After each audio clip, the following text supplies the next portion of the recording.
বানের পানি কমলেও খুব একটা দুর্ভোগ কমেনি সিলেটে। ফেঞ্চুগঞ্জ ও কোম্পানিগঞ্জে এখনও পানিবন্দী বহু মানুষ।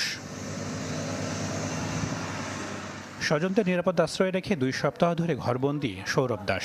প্রতিদিন অপেক্ষায় থাকেন পানি নেমে যাওয়ার।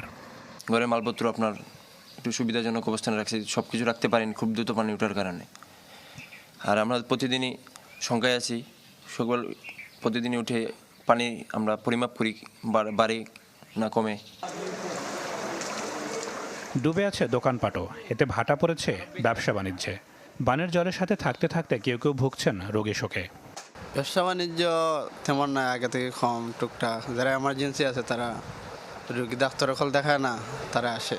20-25,000 30,000 বেচা যায় এরকম প্রতিদিন যায়। এখন তো 500-700 1,000 2,000 এরকম বেচা যাইতেছে না।